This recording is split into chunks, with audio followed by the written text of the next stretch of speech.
lingkungan perguruan tinggi kita dan Bapak Ibu dosen yang berbahagia.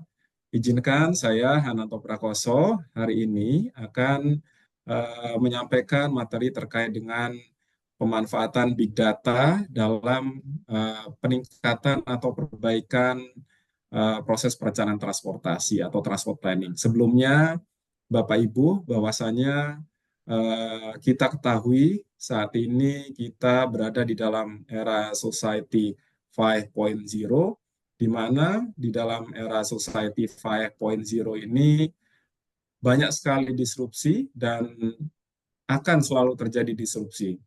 Contohnya apa saja? Saat ini misalnya di Amerika Serikat banyak sekali terjadi disrupsi yang sangat membuat kejutan-kejutan seperti tahun 2022 ada kerjasama antara tiga perusahaan besar di Amerika Serikat, yaitu perusahaan Ford, perusahaan otomotif Ford, kemudian Argo AI, dia perusahaan artificial intelligence, dan juga perusahaan Lyft. Lyft ini adalah salah satu on-demand ride-hailing seperti Uber, ya. Jadi Uber itu perusahaan terbesar ride-hailing di Amerika Serikat, yang nomor duanya Lyft. Tiga perusahaan besar ini sedang berkolaborasi menciptakan robotaxis, yaitu taksi yang akan driverless, taksi yang akan bergerak tanpa menggunakan driver. Dan ini Amerika Serikat paling cepat mereka menargetkan seluruh taksi di Amerika Serikat bergerak tanpa driver tahun 2030. Kemudian Bapak Ibu semuanya tahu juga bahwasanya saat ini muncul ChatGPT. Ini luar biasa sekali Bapak Ibu. Ya, ChatGPT ini adalah semacam aplikasi artificial intelligence yang dapat memberikan informasi, yang dapat memberikan solusi kepada kita jika kita ketik sesuatu. Misalnya saya mau tahu informasi terkait dengan rute-rute ataupun dari Bali ke Jakarta itu naik apa saja. Itu nanti dari ChatGPT kalau kita ketik, saya ingin berangkat dari Jakarta ke Bali, kira-kira naik apa? Itu akan dikeluarkan semua Bapak Ibu. Dikeluarkan pakai jalan tol, pakai kereta api, menggunakan pesawat, menggunakan kereta api, itu keluar semua. Bahkan Bapak Ibu yang lebih mencengangkan lagi, kalau dulu kita belajar programming ya, belajar coding dan lain sebagainya itu butuh kelas ya, kita belajar di kelas.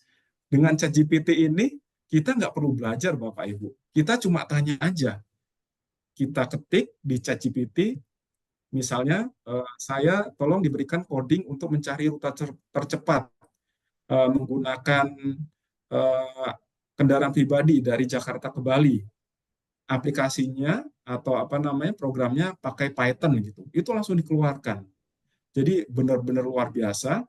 ChatGPT ini akan istilahnya merubah tata kelola sistem pendidikan yang ada di seluruh dunia. Jadi bahkan kalau Bapak Ibu mau misalnya membuat paper, membuat artikel, jurnal ilmiah, sebetulnya tinggal ketik aja di ChatGPT, dia akan bantu dengan cepat. Tapi itu apa istilahnya banyak pro kontra kalau kita bicara ChatGPT di lingkungan pendidikan. Kemudian kalau kita lihat lagi berikutnya, ada kemunculan Vehicle to Everything Communications, V2X Communication. Bapak Ibu ini luar biasa, berkembang cepat sekali di mana-mana, di Amerika Serikat misalnya. Jadi V2X Communication ini adalah Vehicle to Everything Communication, yaitu bagaimana kendaraan-kendaraan otonom ini akan bergerak di masa depan ya, dengan komunikasi yang intens antara kendaraan dengan kendaraan, kendaraan dengan infrastruktur, kendaraan dengan pedestrian, pejalan kaki, dan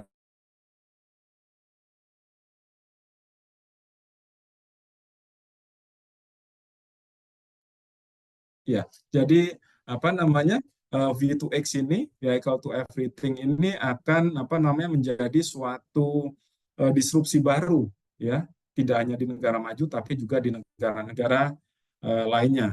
Di dalam V2X ini akan ada nanti V2I, Vehicle to Infrastructure. Bagaimana nanti kendaraan akan berkomunikasi dengan infrastruktur.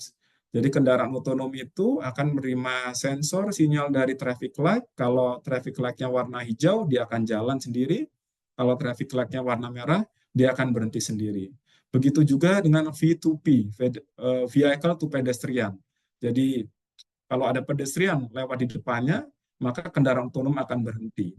Ada juga dengan Vehicle to Pedestrian, Infrastructure, dan Vehicle to Smart Technology atau Smart City. Jadi kendaraan itu akan berkomunikasi dengan seluruh teknologi yang ada di dalam suatu kota. Jadi V2X communication ini akan luar biasa sekali mempengaruhi sistem transportasi di masa depan. Nah, dengan adanya disrupsi-disrupsi ini, tambahan big data, AI, robotik, dan lain sebagainya, tentu saja kita yang ada di Indonesia, khususnya kita sebagai pengajar, Bapak Ibu dosen, perlu mengantisipasi. Kira-kira apa sih yang perlu kita siapkan? Apa sih yang perlu kita upgrade sehingga kualitas lulusan kita, kualitas kampus kita menjadi lebih baik dan bisa berdaya saing global. Disinilah kita perlu saling berbagi, saling mengisi, saling melengkapi, saling melihat apa yang kita miliki, apa yang dimiliki oleh dosen dari PTD STTD, dosen dari PPI Madiun, dosen dari Poltrada Bali, dan lain sebagainya. Oleh karena itu, Bapak Ibu dosen, izinkan kami di Pusbang SDM Perhubungan Darat mencoba membuat satu wadah pertemuan, wadah sharing session, wadah dosen untuk saling berbagi pengetahuan, pengalaman, hasil research, hasil kolaborasi dengan stakeholders, dan lain sebagainya. Karena kami percaya bahwa semua Bapak Ibu mempunyai keunikan, mempunyai kelebihan masing-masing, dan ini sayang sekali kalau kita tidak share kepada rekan-rekan kita sesama dosen di lingkungan perguruan tinggi Matra Darat. Jadi izinkan kami Bapak Ibu membuat program ini secara rutin, paling tidak 1 minggu sekali. Sebetulnya kita set hari Rabu, ya, namun kita majukan untuk hari ini. Ke depan kita akan putar terus tiap hari Rabu. Hari ini misalnya atau minggu ini perwakilan dari PTD STTD, saya mewakili dari PTD STTD, kemudian minggu depan dari PPI Madiun, 2 minggu lagi dari dosen Poltrada, berikutnya dosen dari Poltek Trans, berikutnya dosen dari PKTJ Tegal, dan muter terus seperti itu. Sehingga apa yang Bapak Ibu dosen miliki, itu bisa kita ketahui sama-sama, bisa kita diskusikan, dapat kita buat kolaborasi bersama sehingga nantinya perguruan tinggi Matra Darat bisa mengantisipasi apa-apa yang akan terjadi di masa yang datang, di masa depan dengan perbaikan kurikulum, silabus, perbaikan mata ajar, peningkatan kualitas riset, dan lain sebagainya. Jadi inilah Bapak Ibu yang coba kita sama-sama, kalau Bapak Ibu berkenan, setiap minggu kita putar, kita adakan sharing session dosen, Bapak Ibu semua dosen menampilkan, menyampaikan apa yang Bapak Ibu miliki dari sisi research, dari sisi materi keterbaruan, dari sisi kolaborasi dengan stakeholder, dan lain sebagainya. Inilah yang nantinya kita akan buat rutin di dalam forum dosen perguruan tinggi Matra Darat. Jadi izinkan Bapak Ibu, hari ini saya akan memulai melakukan sharing session. Saya mewakili izin dari PTD STTD, nanti minggu depan bisa dari PKTJ, PPI Madiun, dan lain sebagainya. Hari ini Bapak Ibu, saya akan menyampaikan terkait dengan big data, konsep big data. Biasanya atau normalnya kita hanya bicara big data, big data, big data. Tapi belum banyak yang paham seperti apa big data itu dipakai di dunia transportasi, khususnya di Indonesia. Namun sebelum saya masuk ke materi yang akan saya sampaikan, Pak Naryo sebagai moderator akan memberikan sedikit pembukaan terkait dengan materi ini. Jadi agak terbalik, tapi nggak apa-apa, Pak Naryo, kami persilakan. Ya, Pak Kapus. Assalamualaikum warahmatullahi wabarakatuh. Selamat siang, salam sejahtera untuk kita semua. Yang kami hormati Pak Hananto, Pak Kapus. Eh, ada Bu Eli, saya lihat tadi. Bu Eli, salam jumpa Bu. Ya, Assalamualaikum. Waalaikumsalam Selamat Bu. siang semuanya. Oke. Jadi Alhamdulillah, puji syukur kita sampaikan kehadirat Allah. Siang ini kita akan melaksanakan sharing session. Jadi tadi Pak Kapus sudah menyampaikan pengantar. Jadi terkait dengan session ini memang sesuatu kegiatan yang sangat baik sekali. Jadi ilmu apabila kita pendam sendiri itu manfaatnya agak kurang gitu. Nah, dengan adanya sharing session ini maka dapat kita sharing, kita bagi agar ilmu itu dapat bermanfaat tidak hanya untuk diri kita tapi juga untuk yang lainnya. Baik, izin Pak Kapus, bisa kita mulai ya? Baik, terima kasih Pak Naryo, Pak Wadir PTD ISTTD. Bagaimana seperti apa yang disampaikan Pak Naryo, benar sekali bahwasanya kalau bisa ilmu itu tidak dipendam sendiri ya Pak Naryo ya. Kita Oke, harus siap. share, kita harus sampaikan kepada rekan-rekan yang lain sehingga kita saling bisa mengetahui apa sih yang berkembang, apa sih yang lebih apa sih yang berkembang, apa sih yang sedang tren di masing-masing topik ataupun kompetensi dari Bapak Ibu semua. Ini yang harus kita ketahui, kita saling sharing sehingga kedepannya kita bisa menjadi lebih terbuka terkait dengan perubahan-perubahan ataupun teknologi-teknologi yang akan terjadi di masa yang akan datang. Oke, siap Tadi Pak saya Kapus. cerita tentang Big Data, Pak Naraya. Sebentar Pak Kapus, boleh kami sampaikan DRH Bapak. Jadi mungkin apabila mungkin mahasiswa ataupun rekan-rekan dosen yang Oh iya, belum paham atau belum mengetahui, tak kenal maka tak sayang Pak Kapus. boleh, boleh Pak Naryo. Oke, Jadi izin kami sampaikan untuk ya, kurikulum Vito Pak Hananto. Jadi beliau Dr. Hananto Pratoso. Beliau lahir di Banyuwangi 21 Mei 1979. Riwayat pendidikan beliau SD sampai SMA, beliau masih di Banyuwangi, kemudian melanjutkan D3 LLAJ di STTD, kemudian master degree-nya beliau memiliki dua master degree, yang pertama dari Universitas Indonesia, kemudian yang kedua adalah dari University of Paris. Kemudian PhD beliau dari Perancis, beliau dari Paris EGT. Ya, jadi silakan, silakan. Kemudian untuk riwayat pekerjaan, kami bacakan 5 riwayat pekerjaan terakhir. Jadi beliau pernah sebagai Kepala Subdit Angkutan di BPTJ. Kemudian yang kedua adalah di Atase Perhubungan yang ada di KBRI Washington DC. Kemudian yang berikutnya sebagai Kepala Bagian Perencanaan dan Keuangan di BPTJ.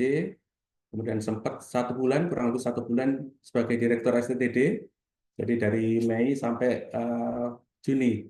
Kemudian yang berikutnya adalah sekarang ini beliau sebagai Kepala Pusat Pengembangan Sumber Daya Manusia Perhubungan Darat. Jadi untuk Big Data, sekali lagi Big Data memang tadi disampaikan Pak Kapus, ini disrupsi yang sangat besar sekali. Jadi dengan adanya di Big Data kita dimudahkan, dengan adanya Big Data kita apabila kita melakukan pekerjaan-pekerjaan yang memakan kos yang sangat besar, maka itu akan dimudahkan.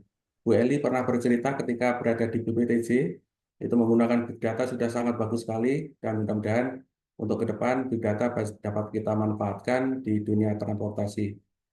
Baik, tanpa berpanjang kata, eh, mohon Pak Hananto dapat menyampaikan materinya terkait dengan pemanfaatan Big Data dan perencanaan transport. Monggo kami persilakan Pak Hananto. baik, terima kasih Pak Sunaryo. Kami lanjutkan terkait dengan materi hari ini, hari pertama untuk sesi sharing knowledge di forum dosen ini.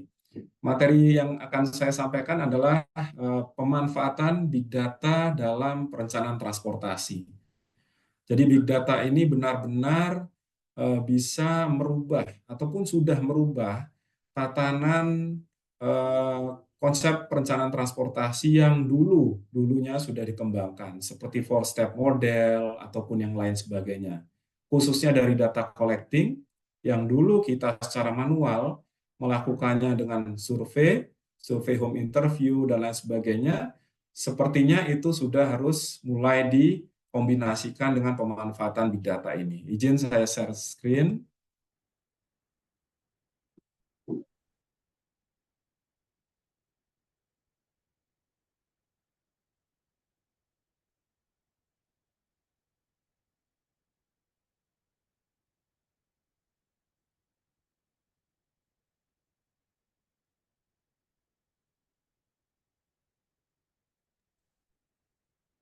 Ya, kalau di transportasi ya itu kira-kira ada dua data besar yang kita bisa manfaatkan untuk membuat perencanaan kita menjadi lebih matang, menjadi lebih valid dari sisi kebijakan yang akan dimunculkan.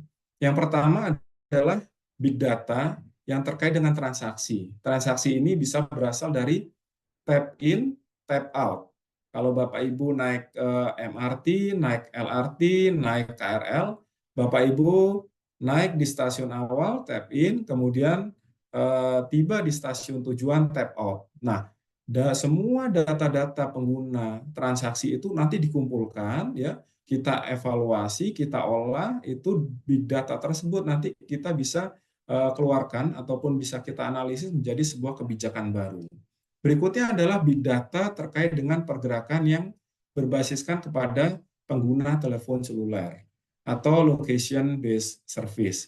Jadi Bapak Ibu, kita mempunyai telepon seluler, jadi pergerakan kita dari asal ke tujuan sebetulnya sudah terdeteksi menggunakan GPS yang ada di telepon seluler.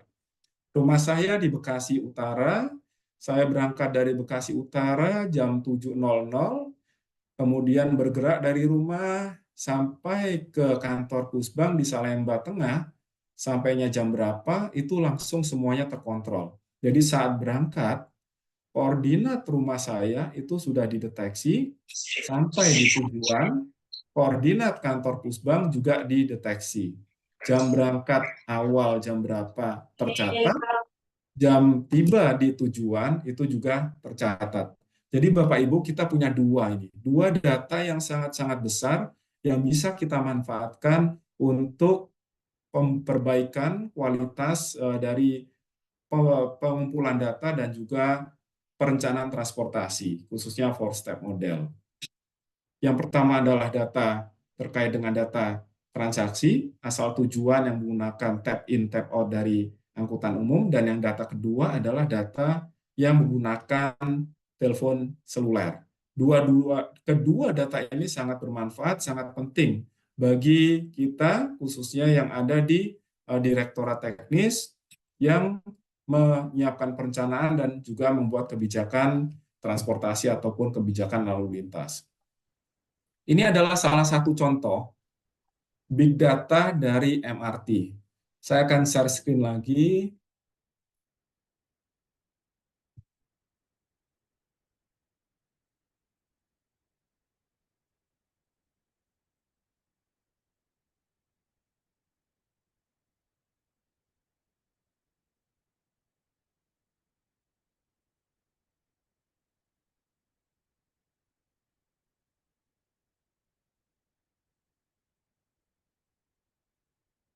Saya akan share screen.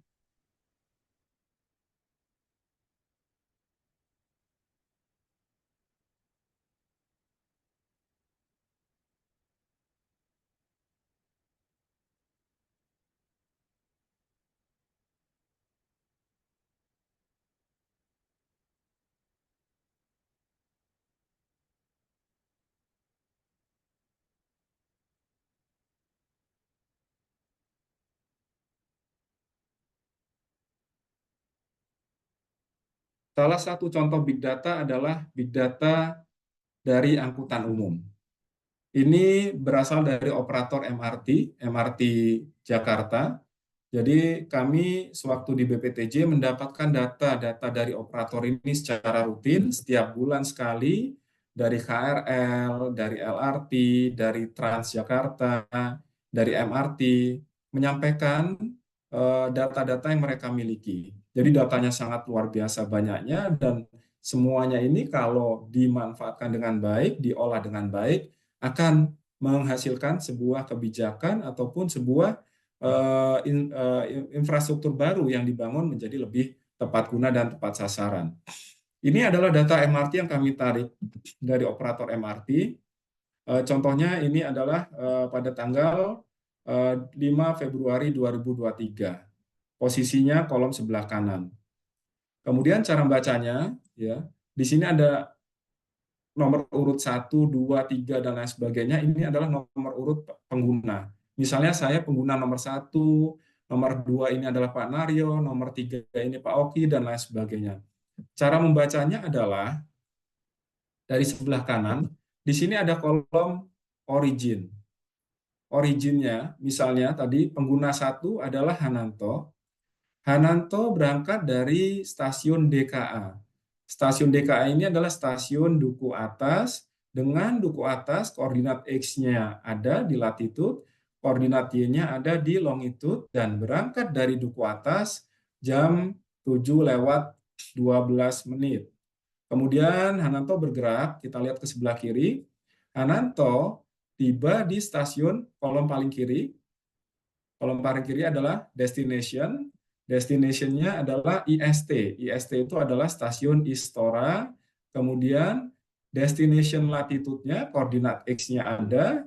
Destination longitude, koordinat Y-nya ada. Dan destination timestamp, kedatangannya di Istora juga ada, jam 7:27. Jadi Bapak Ibu bayangkan, semua orang, semua pengguna MRT, tap in, tap out, kemudian datanya banyak sekali ini bisa kita manfaatkan untuk mereview apakah rute-rute MRT itu sudah bagus dari sisi operasionalnya, apakah perlu penambahan frekuensi kereta api, apakah perlu penambahan gerbong dan lain sebagainya. Ini bisa kita olah dari big data yang berasal dari operator maupun dari provider telepon seluler. Ini adalah salah satu contoh big data dari MRT, ya, walaupun totalnya di tanggal 5 Februari 2023 itu sebanyak 56.633. Jadi paling bawah itu ada nomor urut 56.633. Bahwasannya di hari itu tanggal 5 Februari 2023 ada kurang lebih 56.633 pengguna MRT di wilayah Jakarta. Inilah salah satu contoh big data. Dan ini juga formatnya hampir sama dengan big data yang berasal dari provider telepon seluler. Jadi ada lokasi asal kita, XY-nya ada, jam berangkatnya ada, kemudian ada juga lokasi tujuan kita, destination kita, XY-nya ada, jam tibanya ada. Dan semua itu yang menggunakan telepon seluler ini jumlahnya bisa ratusan juta. Telkomsel, dia adalah provider terbesar di Indonesia, total penggunanya adalah 158 juta pengguna di Indonesia. Hampir seluruhnya di-cover oleh Telkomsel. Jadi Telkomsel itu bisa kira-kira memberikan datanya, memberikan gambaran profil dan pola pergerakan penduduk di wilayah Indonesia. Baik, saya share screen lagi untuk paparannya. Ini adalah tadi contoh terkait dengan big datanya MRT. Saya lanjut berikutnya. Di Amerika Serikat, Bapak Ibu, mereka sudah banyak sekali meninggalkan pola-pola yang dilakukan secara manual. Kemunculan transport planning, ilmu transport planning, four-step model, salah satunya berasal dari Amerika Serikat. Ya. Salah satu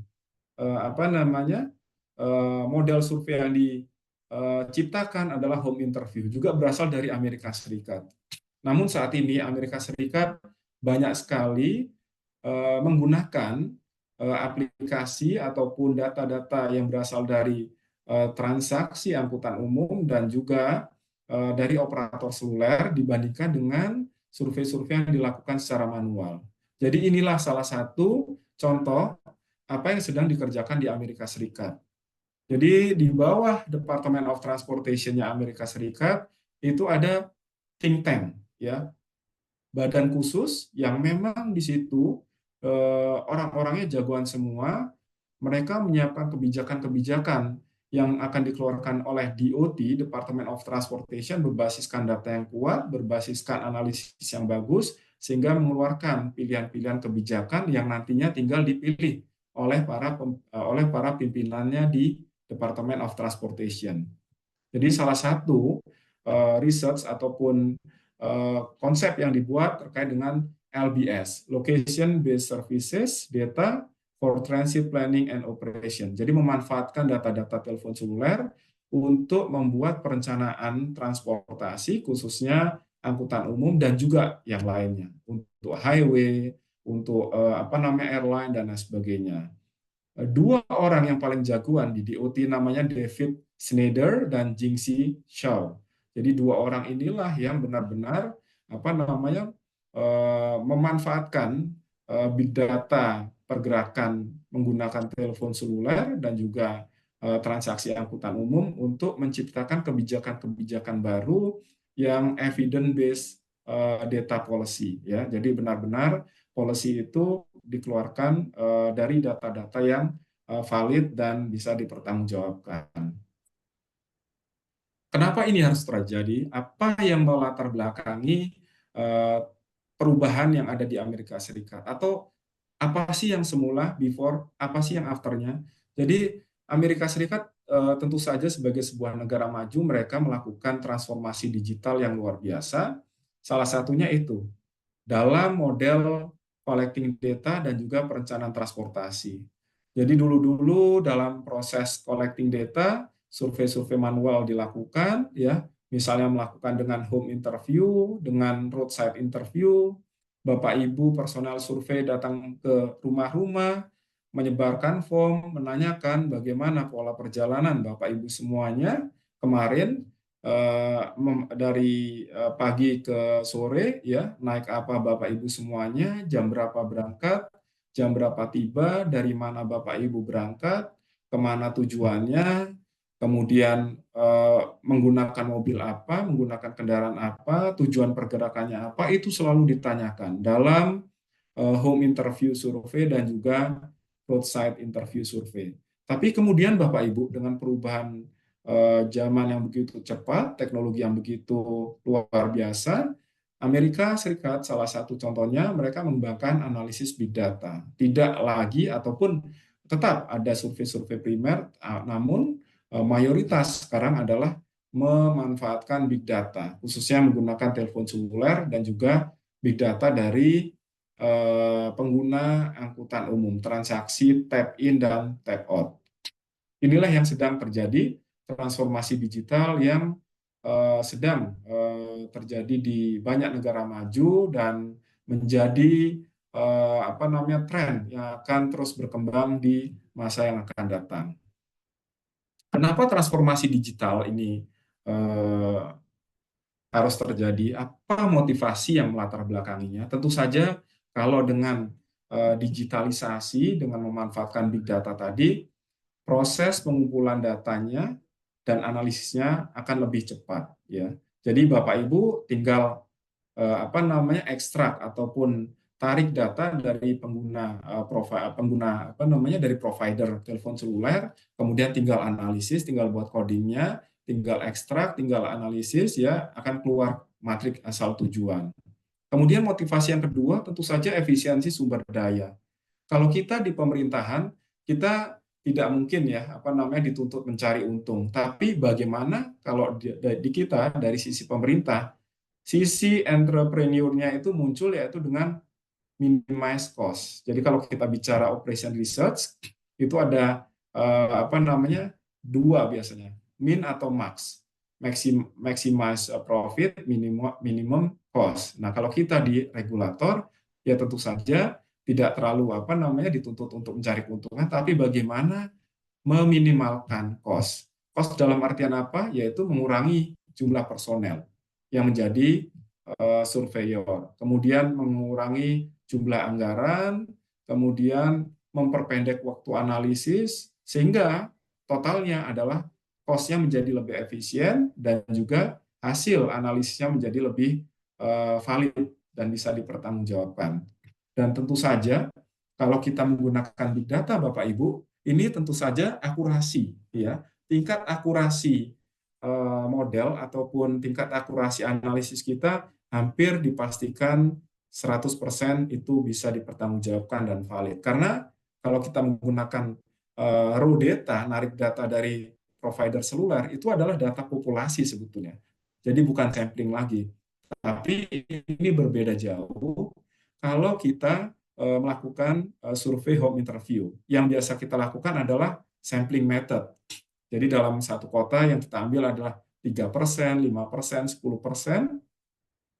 Tiap provinsi kita ambil 3%, baru setelah itu kita lakukan survei, setelah itu kita ekstrapolasi, kita kembalikan ke dalam bentuk populasi. Sehingga kelihatan jumlah pergerakan, jumlah matriks ataupun matriks asal tujuan, dari tiap sel ke sel itu berapa totalnya kelihatan dengan jelas. Namun itu dulu yang apa namanya kita lakukan, melakukan home interview dan lain sebagainya. Tapi dengan adanya transformasi digital ini tentu saja semuanya berubah dan kita ya di Indonesia perlu mengantisipasi khususnya di Kementerian Perhubungan karena dengan data yang baik, dengan hasil analisis yang baik tentu saja nanti infrastruktur yang dibangun lebih tepat sasaran, lebih tepat guna, tidak over capacity, tidak under capacity, tapi benar-benar sesuai dengan perencanaan awal.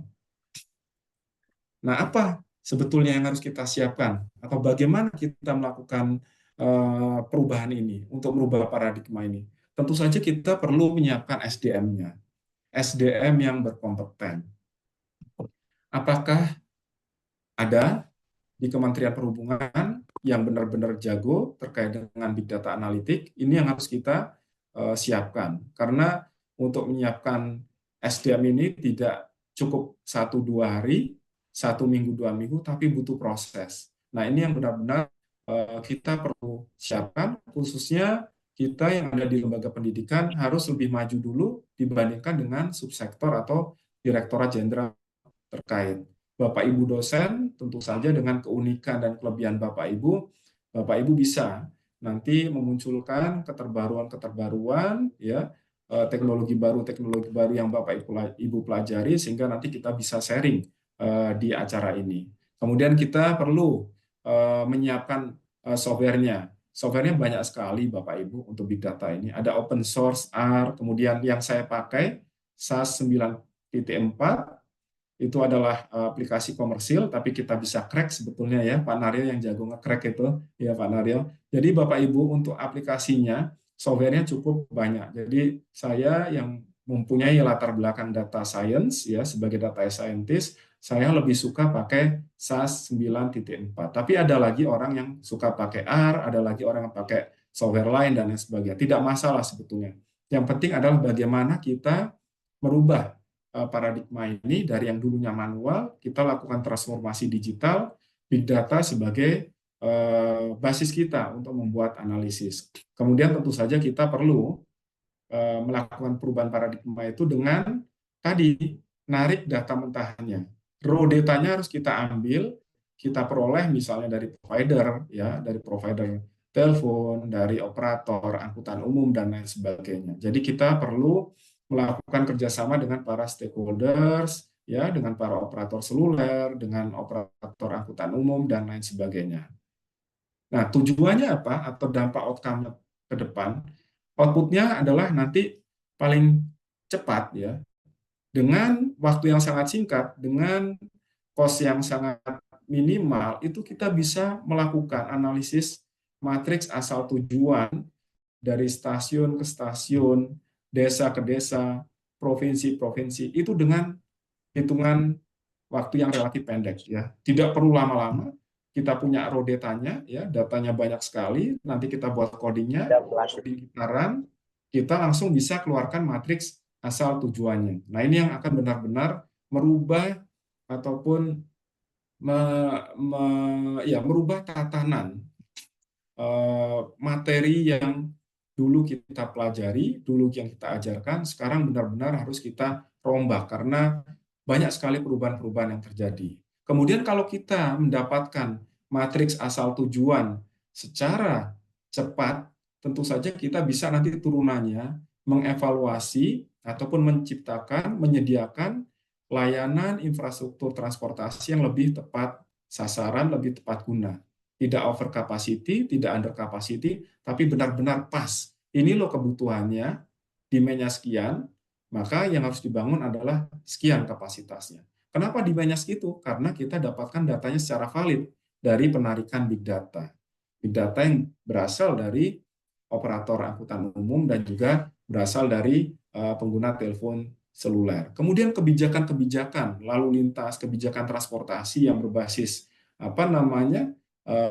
pengolahan demand itu juga kita bisa siapkan secara baik karena data yang kita masukkan adalah benar-benar valid, benar-benar real yang ada di lapangan. Karena pergerakan orang dari A ke B, B ke C, C ke D itu dipantau, di track secara jelas oleh pengguna ataupun di track secara jelas, di tracking secara jelas oleh operator seluler.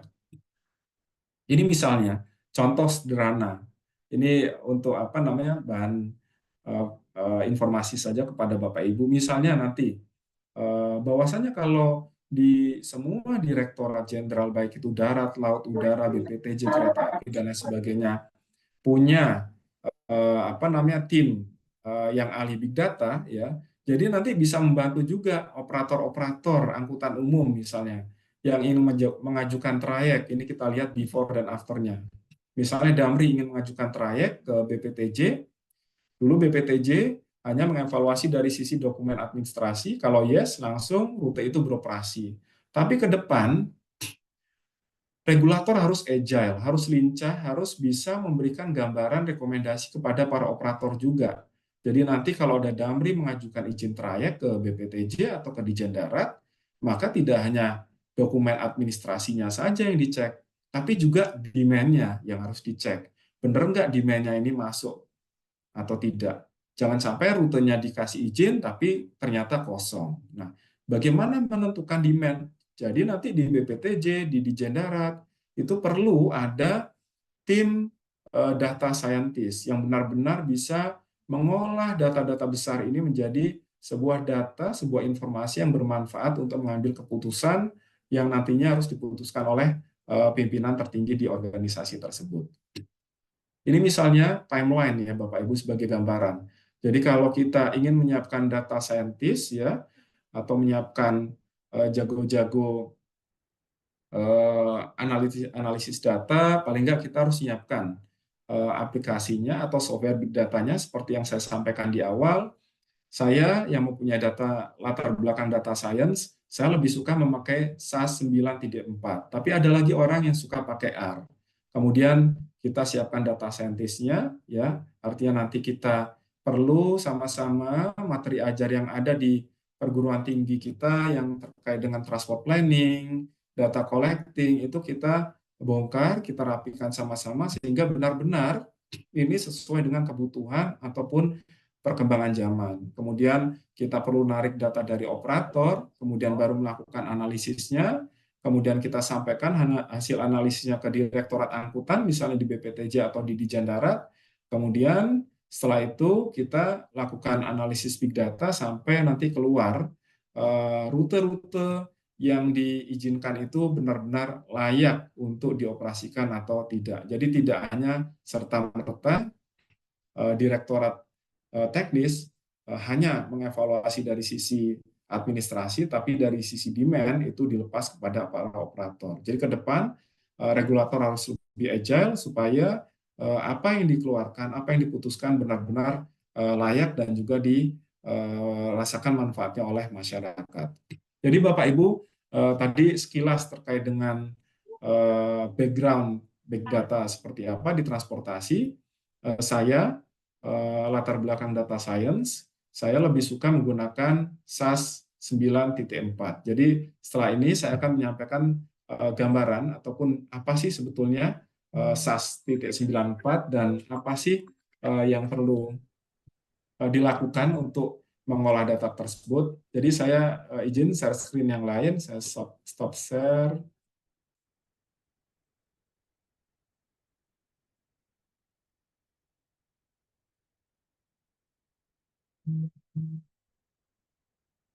Ini Bapak Ibu yang tadi saya share screen di awal sesi. Ini adalah salah satu contoh data transaksi angkutan umum ataupun data dari MRT. Sebagaimana yang saya sampaikan di awal bahwasanya big data di transport itu ada dua paling tidak. Data pengguna, ya data transaksi angkutan umum, tap in, tap out. Kemudian data berikutnya adalah data pergerakan yang bisa kita track menggunakan telepon seluler, asal tujuannya, ya asalnya dari mana, koordinat X-nya ada, kemudian destination-nya, koordinat X-nya juga ada, jam berapa berangkat, jam berapa tiba. Ini sebagaimana yang saya sampaikan di awal, bahwasanya ini contoh ya Bapak Ibu, kalau big data itu datanya banyak, jutaan. 1 juta, 2 juta, 10 juta, 30 juta, 100 juta, dan lain sebagainya. Jadi dengan aplikasi big data, data-data yang tadi jumlahnya puluhan juta, ratusan juta, itu bisa diolah dengan bantuan coding ya, dan dieksekusi, dan bisa dianalisis dalam waktu yang relatif singkat. Ini contoh Bapak Ibu. Misalnya ini adalah data, kita analogikan ya Bapak Ibu, ini adalah datanya MRT, tapi saya analogikan sebagai data pengguna telepon seluler. Jadi asalnya ada, tujuannya ada, koordinat X-nya ada, koordinat X-Y tujuannya ada, ya. Jam berangkatnya ada, jam ketibaan juga ada. Di sini sudah jelas ya, saya ulangi lagi bahwasanya data ini adalah data dari MRT, tapi saya analogikan sebagai data pengguna ataupun data yang berasal dari telepon seluler, ya. Setiap nomor urut di sini adalah merepresentasikan pengguna telepon seluler. Nomor 1 misalnya saya Hananto menggunakan telepon seluler dengan nomor sekian, ya. Saya pada tanggal 5 Februari 2023, kolom sebelah kanan itu berangkat dari rumah saya, ya. Misalnya rumah saya itu di sini origin DKA atau stasiunnya DKA Duku Atas, koordinat rumah saya ada, latitude X-nya, koordinat rumah saya longitude Y-nya juga ada, jam berangkat saya jam 7.12. Kemudian sebelah kiri tujuan saya juga ada Bapak Ibu, destination IST atau tujuan saya di kantor Pusbang, kita anggap sebagai IST, Istora gitu ya misalnya. Kemudian destination latitude-nya koordinat X ada, koordinat Y juga ada, jam kedatangan juga ada, destination timestamp. Jadi Bapak Ibu, kita anggap ya, ini data MRT dianalogikan sebagai data dari telepon seluler.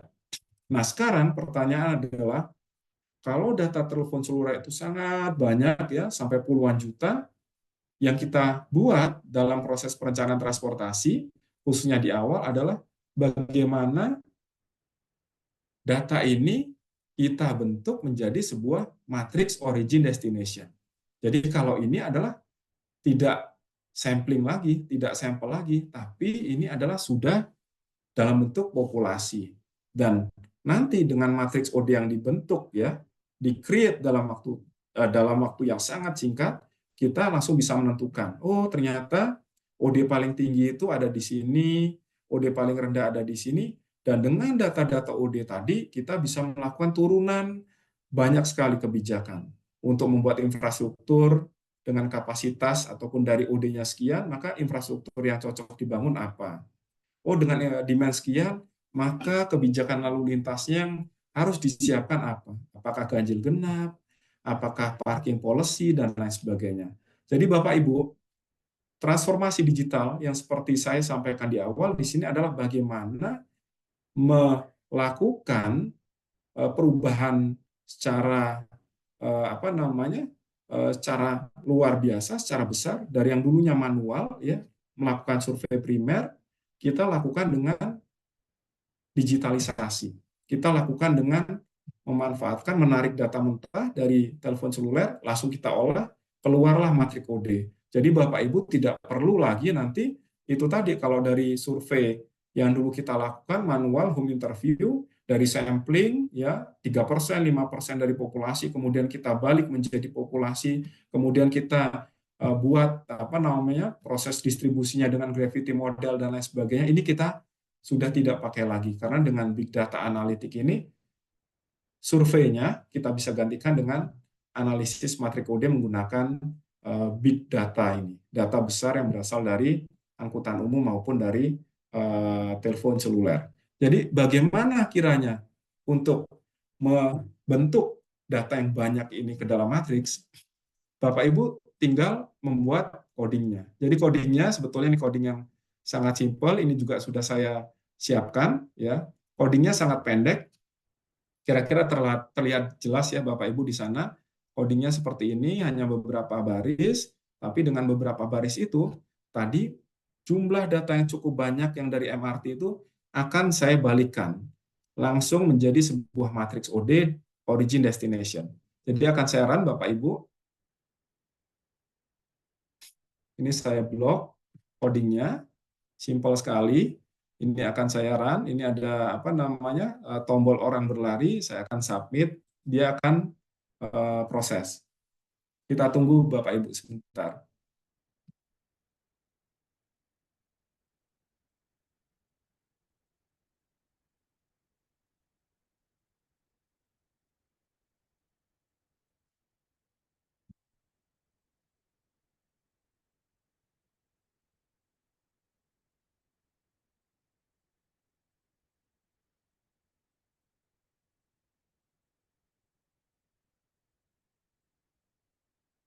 Apakah di sana terlihat jelas Pak Naryo? Keluar semacam tabel? Izin Pak, belum keluar Pak. Oke, saya berarti ya share screen yang lain. Sharingnya. Ya. Jadi di sini tadi running langsung keluar hasilnya dibentuk dalam sebuah file Word. Saya akan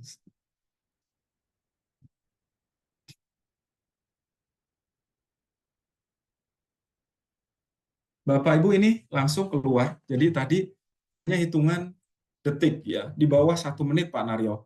Itu datanya MRT langsung kita balikkan atau langsung kita analisis, dia langsung menjadi matriks origin destination Pak Naryo. Jadi yang sebelah kiri ini origin, yang sebelah kanan ya bagian atas, row bagian atas ada ASN, ada BHI, BLA, BLM, ini adalah destination-nya. Yang sebelah kiri adalah kiri ke bawah adalah origin. Jadi kita lihat Bapak Ibu, saya turun ke bawah. Di sini tadi di data awal ya, di row datanya itu kan barisnya ada 56.633. Di sini pun Bapak Ibu di pojok kanan bawah itu ada angka 56.633. Jadi pengguna MRT di hari itu benar ya, setelah kita ekstrak ataupun setelah kita buat codingnya keluar 56.633 data pengguna. Nah, kita lihat keunikannya ataupun kita bisa cek OD-nya tiap sel ASN ke ASN. Ini adalah dari stasiun ASEAN ke stasiun ASEAN.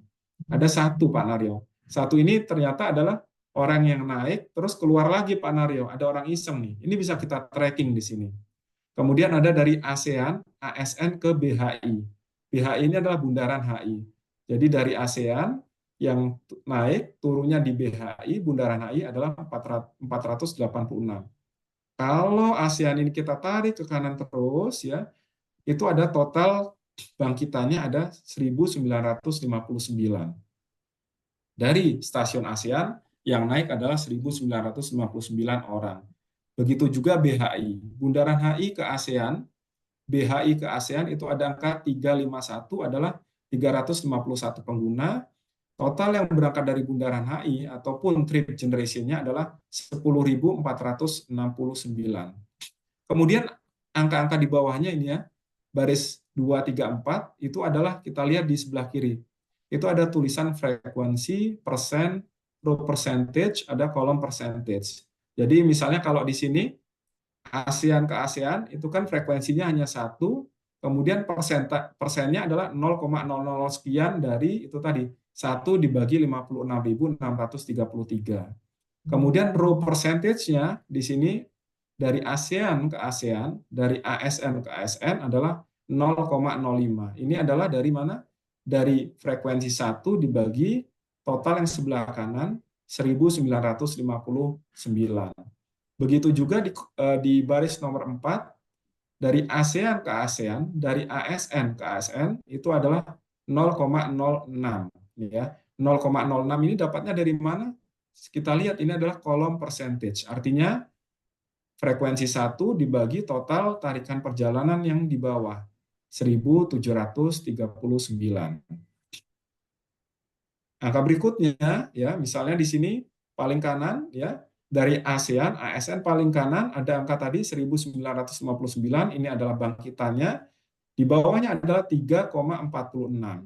Ini adalah 1959 dibagi 56.633. Jadi bayangkan Bapak Ibu Pak Naryo, dengan big data ya, dengan kita membuat coding simple, tapi data yang luar biasa banyaknya tadi, puluhan ribu, ratusan ribu, jutaan, 1 juta, 2 juta, 3 juta, bahkan ratusan juta data bisa kita balikkan. Jadi kita sebetulnya nanti Direktorat Jenderal tinggal beli data mentahnya, kemudian harus disiapkan. Harus disiapkan ininya, apa namanya, tim yang benar-benar dapat berperan sebagai tim data scientist-nya di tiap Direktorat Jenderal, sehingga itu tadi Kementerian Perhubungan ke depan mempunyai satu data yang disiapkan untuk membuat kebijakan, menyiapkan infrastruktur, dan lain sebagainya. Inilah sebetulnya yang sedang terjadi, Bapak Ibu semuanya, Bapak Ibu dosen, bahwa negara maju telah bergerak begitu cepat dari proses yang dulunya manual, mereka lakukan transformasi digital, digitalisasi, ya, untuk mengidentifikasi atau melihat profil pergerakan di suatu daerah. Mereka dulu menggunakan survei-survei manual, ya, home interview, roadside interview, tapi sekarang menggunakan data, raw data mentah dari telepon seluler, tinggal diekstrak, dibuat coding simple, ya, sebagai seorang data scientist. Dengan coding itu dia akan bisa bicara banyak, ya, menghasilkan matrix origin destination secara cepat. Dari matrix origin destination itu turunannya akan sangat banyak. Bayangkan Bapak Ibu, dengan ini Bapak Ibu, ya, khususnya yang di latar belakang di dosen perencanaan transportasi, transport planning, angkutan, traffic engineering, Bapak Ibu bisa menghemat luar biasa proses-proses yang dulu dilakukan untuk melakukan research. Tidak perlu turun ke lapangan, Bapak Ibu tidak perlu melakukan analisis terkait dengan trip generation step, kemudian trip distribution, itu nggak perlu dilakukan lagi karena semuanya langsung terbentuk oleh analisis yang menggunakan big data ini. Jadi demikian Bapak Ibu yang dapat saya sampaikan, perubahan begitu cepat, disrupsi banyak sekali terjadi, kita banyak sekali harus belajar, karena kalau tidak kita melakukan perubahan, kita akan ketinggalan terus dari negara-negara maju. Saya percaya, saya yakin Bapak Ibu kita semua punya kelebihan, keunggulan, jadi kami izin membuat wadah forum dosen, knowledge sharing dosen setiap hari Selasa atau Rabu kita putar, ya. Hari ini misalnya mewakili dari STTD, minggu depan dari Poltrada dan lain sebagainya, sehingga apa yang kita miliki, ya, kelebihan Bapak Ibu semuanya bisa kita pelajari bersama, bisa kita lihat, dan bahkan kita bisa nanti buat research collaboration antar kita, bahkan dengan mitra kita yang ada di luar negeri. Demikian, ya, pemanfaatan big data analitik dalam proses perencanaan transportasi, ya, khususnya dulu yang manual menjadi digital. ada transformasi digital dalam konsep big data analitik di transportasi. Demikian Bapak Ibu, terima kasih Pak Naryo. Wassalamualaikum warahmatullahi wabarakatuh. Waalaikumsalam warahmatullahi wabarakatuh. Terima kasih Pak Hananto sudah menyampaikan materi yang sangat luar biasa. Jadi memang penggunaan big data ini kita dimudahkan dengan adanya big data. Jadi bisa lebih cepat, lebih hemat, dan lebih akurat. Baik, ini kurang lebih ada sekitar 119 peserta. Kami buka untuk sesi berikutnya adalah sesi tanya jawab. Yang pertama adalah sesi pertama ini 3 pertanyaan. Kami silakan. Saya mau menanggapi dulu ya. Siap Ibu.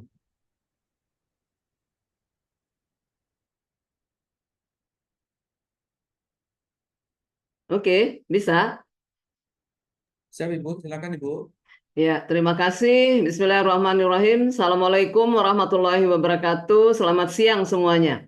Waalaikumsalam warahmatullahi wabarakatuh. Ya, yang pertama, it is really a deep appreciation ya for these actions. Ya, jadi saya sangat apresiasi dengan dilaksanakannya program knowledge sharing program ini.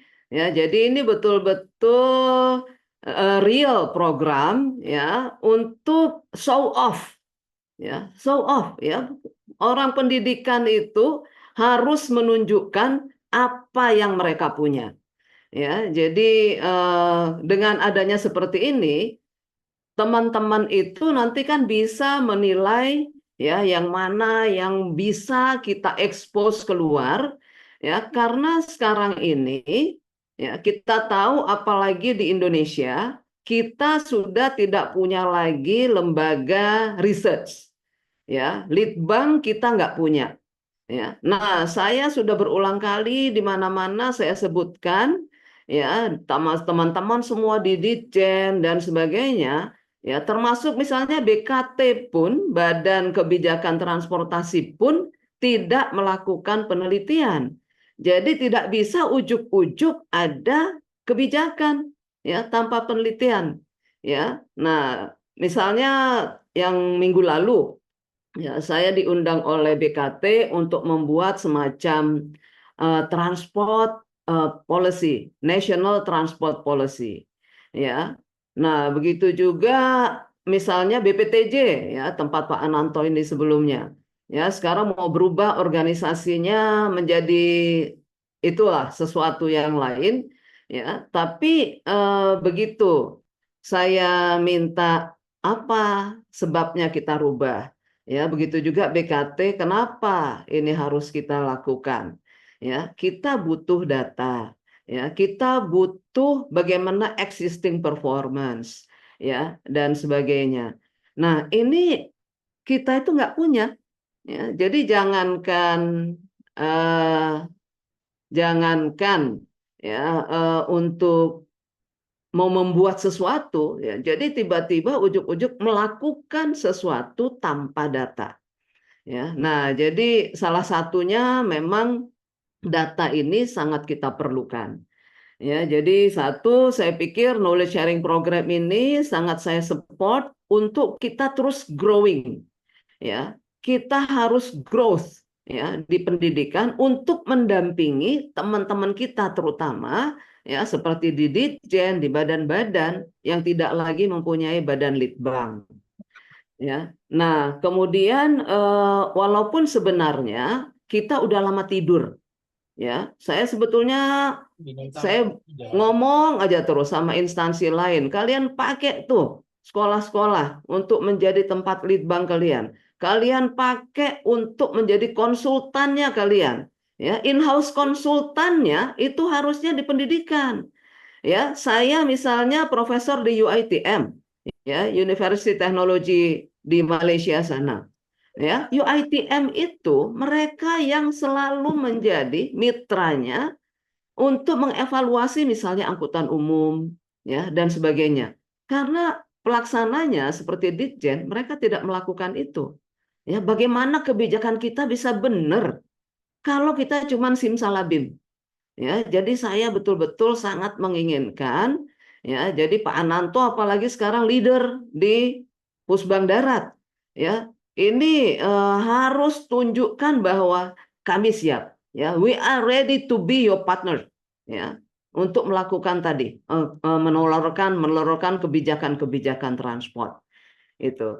Ya, nah jadi knowledge sharing program ini juga merupakan nanti wadah networking, ya networking satu di dalam litbang pendidikan di darat saja, ya mungkin kita jarang ya ketemu-ketemuan, ya dengan adanya wadah ini, waduh, ini kita ditantang, ya ini kan nanti di sini kita saling berkompetisi itu ya. Wah, siapa yang bagus dan sebagainya.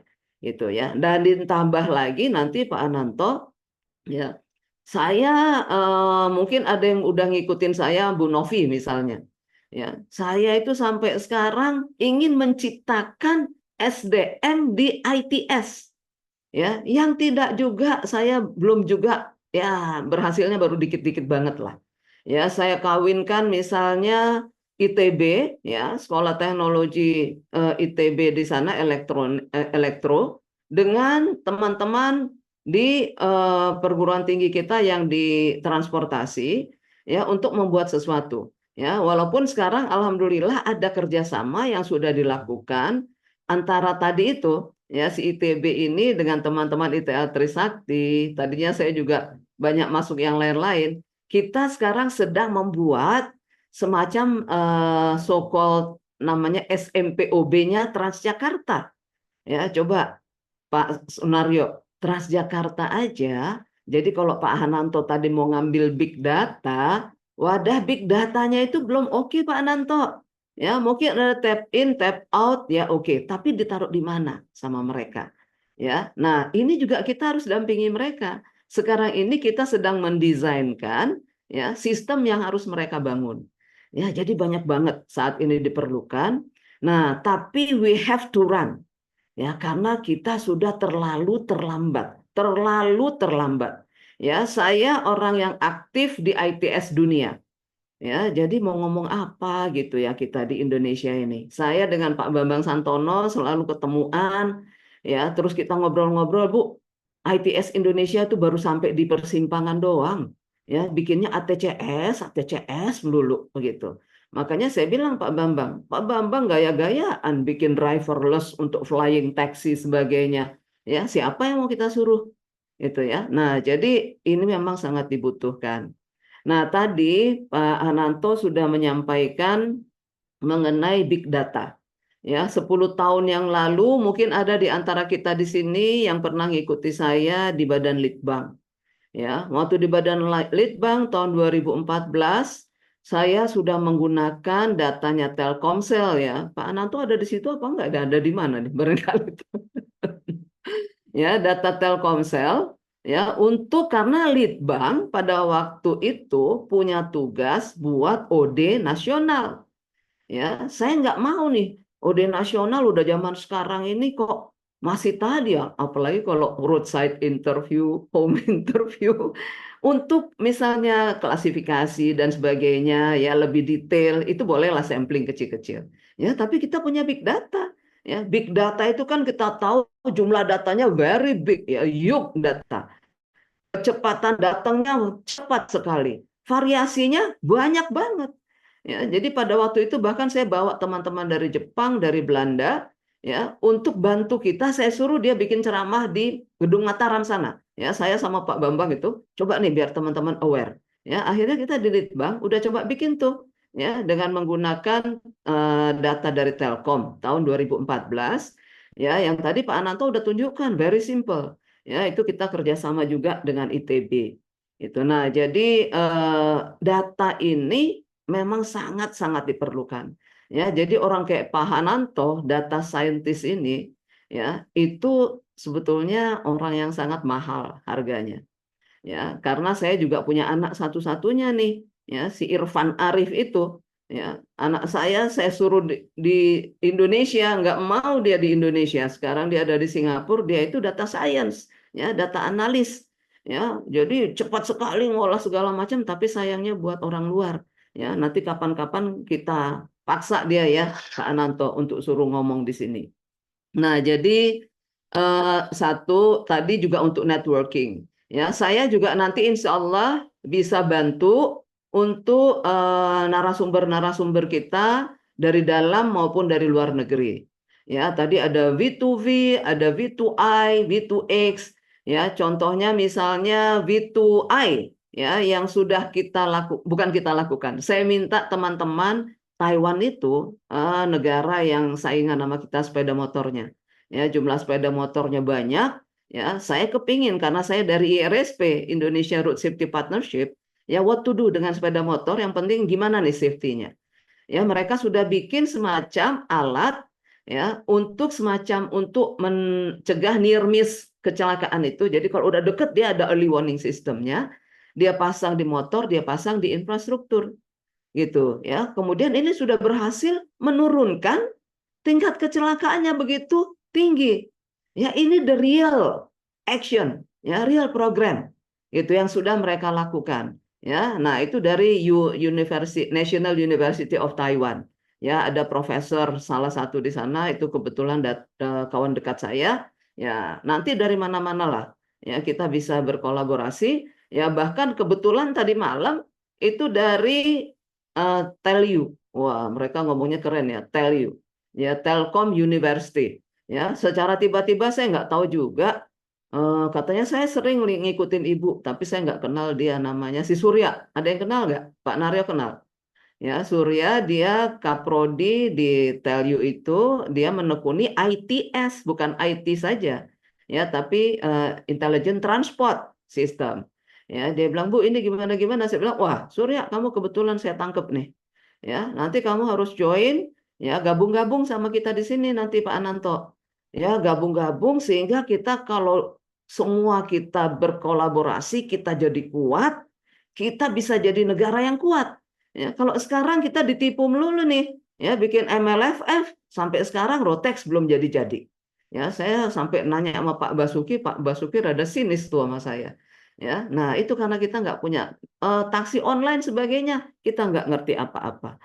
Ya, jadi wadah ini nanti kita jadikan makin besar, tapi yang penting juga harus ada tujuannya.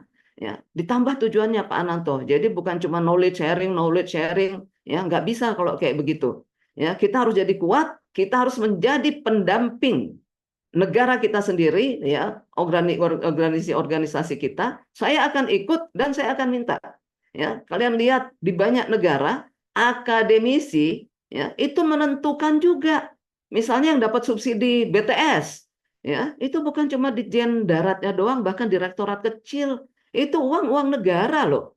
Ya, di mana kita bikin terminal dan sebagainya, bagaimana operasi terminal dan sebagainya. Ya, nah kita kalau kita kuat, ya saya juga akan ikut paksa supaya perguruan tinggi itu jadi ada antara teori dan praktek bisa masuk itu ya. Banyak misalnya mohon maaf nih ya, misalnya saya kumpulkan kemarin itu pada ngaku tuh dosen-dosen ITS, waduh Bu, rupanya saya ngajar ITS itu salah Bu, saya kira ngajarin software gitu, pada ngaku itu ya. Nah itu pengajar aja salah ajar ya, gimana lagi yang diajar.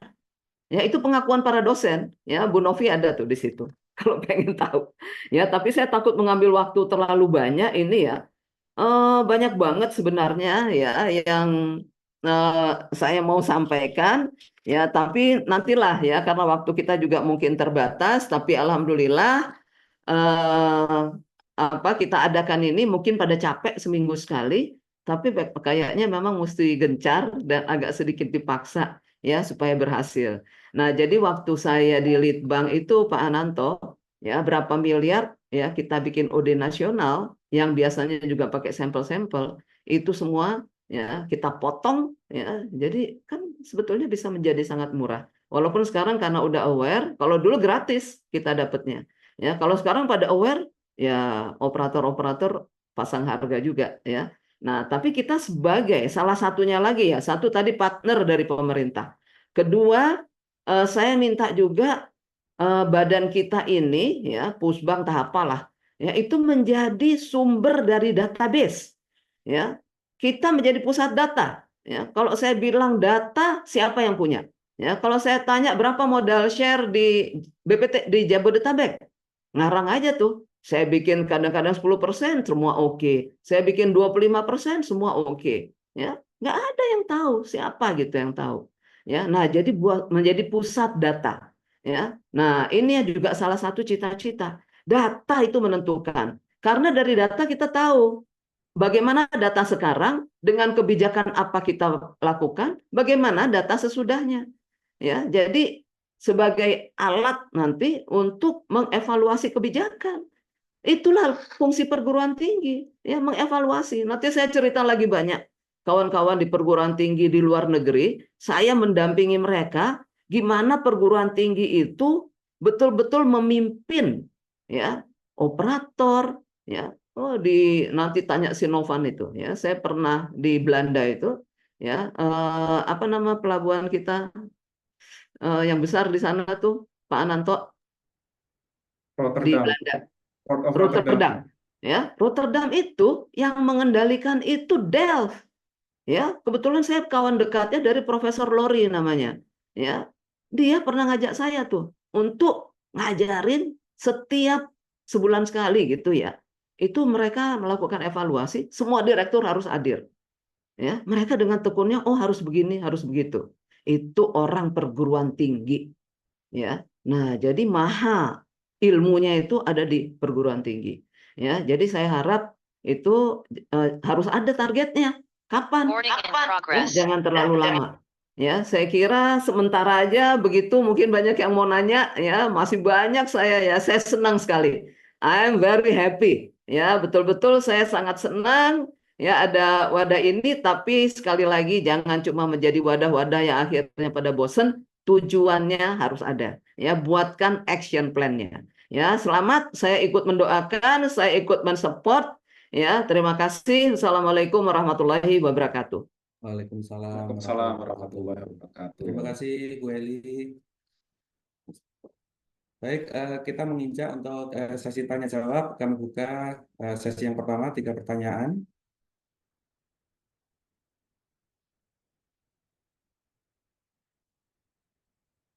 Silakan Pak Firza. Ya, baik. Terima kasih Pak Sunario, Pak Hananto, izin juga Bu Eli. Tadi saya sangat tertarik sekali terkait dengan Big Data ini ya. Saya Firza dari Poltek Trans SDP Palembang, dosen komputer. Jadi tadi berbicara Big Data, sebenarnya taruna-taruna kami pun, mahasiswa kami di sini pun sudah mulai kami arahkan untuk meneliti mengenai Big Data gitu ya. Terutama Big Data yang didapat dari hasil PKL, seperti penjadwalan kapal, lalu pertumbuhan jumlah penumpang seperti itu. Namun memang kendalanya ini sampai sekarang itu ada di data, izin Bapak. Jadi kendalanya itu ada di data. Jadi memang data yang dikolek oleh mahasiswa kami itu belum banyak ya Bapak. Belum bisa dikatakan big data. Kalau kita ngomongin data kan berarti jumlahnya itu dilihat big data itu bukan dari jumlah row-nya saja, melainkan jumlah dimensi datanya juga ya Bapak. Field-nya, atributnya. Nah, rata-rata data yang kami dapat itu data yang memiliki atribut yang tidak begitu banyak. Jadi tidak banyak fitur dari data tersebut yang dapat kita ekstrak menjadi ciri khas dari data tersebut. Seperti itu. Nah, mungkin tadi saya sangat setuju sekali dengan Ibu Eli. Mudah-mudahan bisa terrealisasi mengenai pusat data gitu Bapak. Mungkin nanti di PPSDM Aparatur Darat bisa ada semacam pusat data seperti Kigel, atau mungkin seperti kalau data citra seperti RoboFlow, seperti itu ya Bapak. Nah, sangat setuju sekali. Jadi mempermudah juga Bapak bagi dosen dan juga mahasiswa dalam melakukan penelitian. Mungkin seperti BIG juga ya Bapak, Badan Informasi Geospasial kan sudah memiliki pusat data juga, namanya tanahair.indonesia.go.id gitu ya. Lalu mungkin juga terkait dengan SDM tadi juga mungkin Bapak izin, apakah nanti ke depannya akan ada pelatihan atau pengembangan kompetensi terkait dengan sumber daya manusia di bidang data science ini Bapak, izin. Mungkin itu saja dari saya, Bapak. Terima kasih. Terima kasih Pak Firsa. Silakan berikutnya Pak Nur Hadi. Gimana kabar Pak Nur? Alhamdulillah, terima kasih Alhamdulillah. Pak Moderator, Pak Aryo. Nggih, mohon izin, Pak. Assalamualaikum warahmatullahi wabarakatuh. Nama Muhammad Nur Hadi dari Politeknik Perkeretapian Indonesia Madiun. Mohon izin salam hormat terlebih dahulu pada Bunda Bu Haji Eli Sinaga. Sehat Assalamualaikum Bu. Nur. Alhamdulillah Bu, terima kasih Bu. Ya, yang kedua, Pak Kapus Bank Perhubungan Darat, Pak Ananto, Permisi, Pak Kapus. Ya. Terkait kesempatan ini kami menyampaikan. Yang pertama, informasi dulu sesuai yang disampaikan Bu Eli tadi ya, tahun 2013, 2014 sebenarnya saat saya masih STD dulu pernah dilibatkan di Litbang terkait big data ini. Saat itu dari ITB, dari UI juga, Pak Alvin saya masih ingat, terus dari vendornya Telkom dulu ya, big data yang besar situ. Cuma habis itu mohon maaf kami di STD saat itu terus off begitu Bu, tidak meneruskan, mohon maaf itu Bu.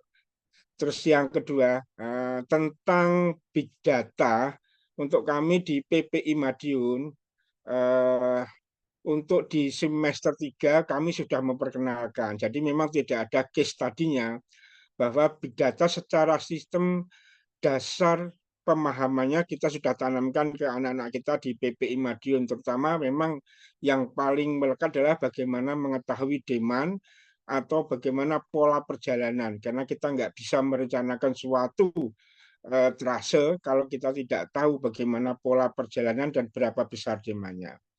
Nah, terus yang kedua, karena saya juga masih mengajar di STTD, PTDI Bekasi, yang mohon izin Pak Kapus, Bank Darat, Pak Ananto, terkait PKL Pak Ananto. Kalau yang kita bicarakan adalah fokusnya Jakarta, kota big metro yang perjalanannya besar, dan semuanya ada Pak. Bahkan sampai big data pun insya Allah tersedia. Nah, masalahnya PKL-PKL kita di daerah dari kota kecil sampai kota sedang, di mana untuk ketersediaan data itu sangat minim. Sehingga selama ini masih mengandalkan dengan manual data yang dari tahun 90-an, bahkan sebelum saya D3 pun masih basic manual, yaitu dengan HI maupun RSI. Sampai tahun sekarang pun nah, itu juga masih menggunakan gimana tujuan akhirnya seperti Pak Kapus jelaskan tadi, dengan big data pun outputnya adalah bagaimana melihat pola perjalanan yang tertuang dalam tabel metrik, odimetrik tadi ya. Nah, cuma kami masih menggunakan secara manual. Pertanyaannya mungkin gini Pak, bagaimana untuk mengoptimalkan atau mencapai big data tadi untuk di daerah? Karena kita kota kabupaten yang kota sedang saja jumlahnya puluhan bahkan ratusan. Nah, itu sangat dibutuhkan juga di daerah. Karena kita tahu untuk angkutan umum sudah pada hilang, kasarnya pun lenyap ya. Nah, karena pola perjalanan dema angkutan umum tidak diketahui karena data-data sangat terbatas. Sedangkan menyusun data untuk demand tadi sangat mahal kalau dengan manual dengan kita ketahui HI maupun RSI. Bahkan daerah-daerah mengakui, kami punya odimetrik kalau daerah itu pernah menjadi lokasi PKL STTD. Daerah sekarang banyak berkembang yang tidak bisa menjadi lokasi PKL, tidak punya odimetrik. Karena memang mahal kalau harus dibuat mandiri oleh pemerintah daerah. Nah, ini mohon infonya Pak, apakah daerah bisa juga mengakses terkait kalau tadi sumber datanya dari vendor telekomunikasi seperti Telkom dan lainnya, apakah ada fitur bisa minta mereka dengan cara free ataupun dengan biaya yang minimal dan sebagainya. Terus yang selanjutnya mungkin kami usul Pak Kapus Bank kalau kita mau menjadi center of excellence terkait dengan transportasi darat, mungkin perlu ada satu kota kecil atau kota sedang yang bisa menjadi prototipenya, Pak.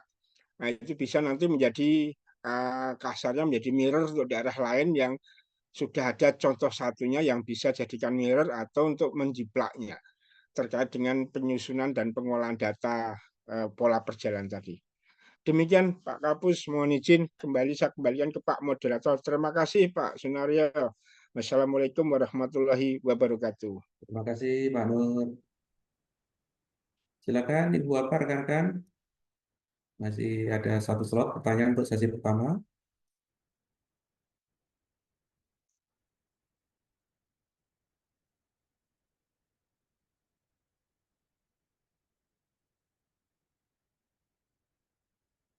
Kalau memang belum ada, mungkin nanti kita lanjut di sesi yang kedua. Monggo kami persilakan Pak Hananto. Yang pertama tadi dari Pak Firza dari Poltrekan SDP. Kemudian yang kedua Pak Nur Hadi dari BPI Madiun. Monggo kami persilakan. Baik, terima kasih Pak Naryo. Sebelumnya atas apa yang telah disampaikan oleh Ibu Eli, atas dukungan beliau, tentunya kita harus bersyukur sekali karena mendapatkan dukungan yang luar biasa dari Ibu Eli, salah satu expert di bidang transportasi yang penuh dengan pengalaman dan karir panjang di level Kementerian Perhubungan. Artinya harapan-harapan dari beliau tentu saja kita coba jadikan PR kita bagaimana nanti kita bisa menjadi partner dari pemerintah, ya, tidak hanya sebatas kepada sharing session saja, tapi bagaimana dari sharing session ini, sharing knowledge ini menghasilkan sebuah kebijakan-kebijakan yang itu memang benar-benar dibutuhkan dan dimanfaatkan oleh subsektor atau direktorat jenderal ataupun badan terkait. Dan setuju Ibu, bahwasanya pusat data itu harus ada. Jadi mau itu di BKT, di BPSDM, ataupun di mana saja tetap harus ada. Karena dengan adanya pusat data, kita lebih mudah nantinya untuk membuat kebijakan, membuat perencanaan yang berbasis kepada data-data yang telah dikumpulkan ke dalam satu lokasi tersebut. Harapannya memang kalau bisa data itu ada di BPSDM karena bisa dipakai juga untuk pembelajaran bagi para dosen, instruktur, taruna-taruni, mahasiswa-mahasiswi, dan juga bisa dipakai untuk research gitu, riset untuk internal dan research collaboration dengan mitra-mitra baik itu di dalam negeri maupun di luar negeri. Jadi sekali lagi terima kasih Ibu Eli atas dukungan yang luar biasa. Semoga dari cikal bakal wadah dosen ini kita bisa memberikan manfaat dan optimal dalam bekerja sama dengan rekan-rekan di subsektor terkait. Berikutnya kepada Pak Firza, memang benar Pak, tadi sama dengan yang disampaikan oleh Bu Eli, ini pusat data itu menjadi penting. Tadi Bapak menyampaikan kesulitan dalam mengakses data. Nah, ke depan kita harus lebih banyak sebetulnya. Ini pendapat saya, lebih banyak berkolaborasi dengan teman-teman di industri. Bagaimana nantinya kita misalnya mempunyai kerjasama dengan PT KAI, Transjakarta, MRT, LRT, dan lain sebagainya, di mana mereka-mereka itu bisa mengirimkan datanya ke kita, Pak. Jadi misalnya nanti kita buat MOU antara BPSDM atau Pusbang Darat dengan MRT, LRT, TJ, PT ASDP, dan lain sebagainya. Semua data mereka itu kita tarik, kita simpan, kita pakai untuk taruna-taruni, mahasiswa-mahasiswi kita itu melakukan research, ya, membuat kertas kerja, ya, kemudian dosen-dosen kita juga bisa memanfaatkan data-data tersebut untuk dijadikan sebagai bahan artikel, jurnal ilmiah, dan lain sebagainya, sehingga kita tidak kekurangan bahan, kekurangan data dalam mengembangkan kompetensi kita, baik itu dari sisi taruna-taruni maupun dari sisi level dosen. Kemudian pusat data itu penting sekali, karena dengan adanya pusat data itu kita bisa membuat proses lebih jelas dari hulu ke hilir, tidak putus-putus, ya. Sekarang misalnya ada data di BKT, tapi yang butuh di Dirjen Darat. Dirjen Darat tidak punya data saintisnya, tidak punya data analisisnya, sehingga mereka agak kesulitan untuk memanfaatkan data tersebut. Sehingga sebetulnya pusat data itu menjadi penting, di mana di dalamnya terdapat data yang kita kumpulkan dari semua operator, semua provider, dan juga kita buat tim khusus. Oleh karena itu penting sekali Pak Firza tadi, kita butuh pengembangan kompetensi di bidang data analitik atau data science ini. Kita coba ya Pak ya, nanti sama-sama ramu ya. Makanya di dalam program studi kita, kurikulum kita harus kita sesuaikan kembali bagaimana data analitik ini masuk ke dalam materi ajar bagi taruna-taruni. Karena kalau kita ajarkan hanya sebatas pengantar komputer dan lain sebagainya, itu sangat-sangat ketinggalan zaman. Oleh karena itu kemarin FGD kita lakukan bersama-sama. Salah satu tujuannya adalah bagaimana meningkatkan kualitas lulusan kita, kualitas ajar kita, kualitas daya saing kita kepada rekan-rekan PTN, PTS di dalam negeri maupun di luar negeri. Jadi sama-sama Pak, kita nanti coba bagaimana kurikulum terkait dengan computer science seperti yang Bapak Ampu itu lebih tajam lagi, lebih detail lagi, lebih dalam lagi, khususnya terkait dengan pemanfaatan big data dalam aspek transportasi. Kemudian untuk Pak Nur Hadi, memang saat ini atau dari dulu ya sebetulnya, tren kita PKL itu berbasis kota kabupaten. Kenapa kita nggak mencoba berpikir, kita banyak data dari operator-operator itu, bisa nggak kita kira-kira ya melakukan pola PKL yang hibrida gitu. Jadi PKL yang kota kabupaten tetap kita pertahankan, namun ada juga PKL yang kita arahkan kepada industri. Ada link and match. Jadi kita nanti PKL-nya bekerja sama dengan PT KAI, mungkin sekarang sudah ada ya.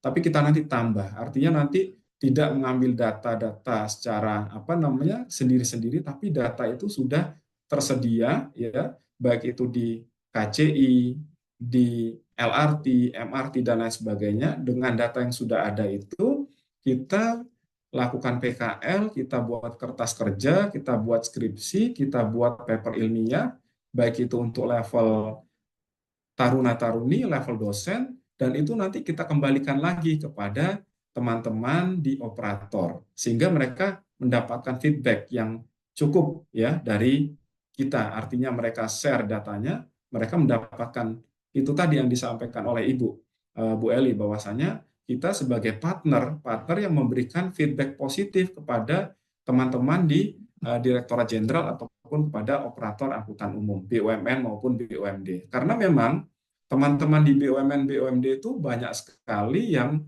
sebetulnya terkait dengan data analitik ini sangat-sangat kurang. Saya banyak berdiskusi, banyak ketemu dengan teman-teman Jasa Marga, ketemu dengan teman-teman Transjakarta, ternyata dalaman mereka juga masih banyak yang kurang kuat gitu Pak Naryo.